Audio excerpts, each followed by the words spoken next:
me suis lancée avec l'EFC parce que la proximité, le fait que vous soyez aussi spécialisé dans la comptabilité, alors qu'il y avait d'autres écoles qui présentaient effectivement le DCG, mais qui étaient tellement diversifiées que je me demandais comment est-ce qu'ils pouvaient en même temps se consacrer au métier de la comptabilité. Je fonctionne par planning à la semaine en fait, où je définis quelle matière j'ai envie de travailler sur cette semaine.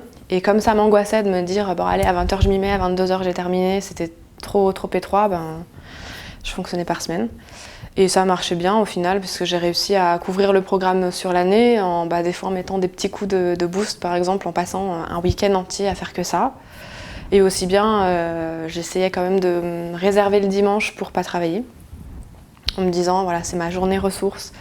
On s'apaise, on va faire du sport, on sort, on voit un peu la famille, on consacre du temps à son conjoint, à son ménage, voilà. Les choses qu'on n'a pas le temps de faire la semaine. Et voilà. Après, ce qu'on faisait souvent aussi, ce que j'ai rencontré donc, sur le forum, une de mes meilleures amies maintenant, avec qui je continue en fait, de faire le DCG. Et donc on se donnait des rendez-vous par webcam le soir et en fait on travaillait une matière ensemble à distance. Quand il y avait des choses qui semblaient un peu floues ou voilà, on peut totalement être libre de contacter le professeur pour lui dire voilà c'était pas très clair, j'ai pas bien compris, est-ce que je peux avoir d'autres explications? Donc voilà, ça reste humain. Je pense que ce qui a été mis en fait au cœur de l'EFC, c'est voilà la valeur humaine, les relations, et ça c'est important. On est seul derrière ses cours.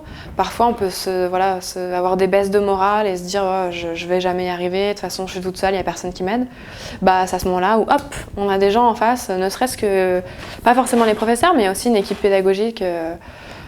Qui est mise à disposition pour une équipe de soutien en fait, j'appellerais plus ça comme ça, qui est mise à disposition quand on a un coup de mou ou voilà, quelque chose qui va pas bien. On a des gens sur qui on peut compter en fait, ça reste humain. J'appelais souvent, c'est vrai que je préférais par téléphone parce qu'en fin de compte, par rapport à une réponse qu'on a, hop, on peut rebondir sur une autre question qu'on avait peut-être oubliée. Et puis sinon, j'utilisais aussi le forum. Donc c'était bien pratique parce qu'il y avait d'autres élèves qui pouvaient aussi apporter une réponse ou un angle de vue différent. J'ai passé mes épreuves en travaillant avec les documents de l'EFC et j'ai pas du tout été surprise des questions qu'on a pu me poser ou des pièges présentés par ceux qui font les sujets. Les cours de l'EFC sont directement applicables en milieu professionnel. J'ai pu établir des budgets sur des feuilles Excel en fait, automatisées par rapport en fait, aux comptes de résultats qui sortaient et au bilan qui sortait. En fait, j'ai vu tous ces outils-là dans les cours de l'EFC.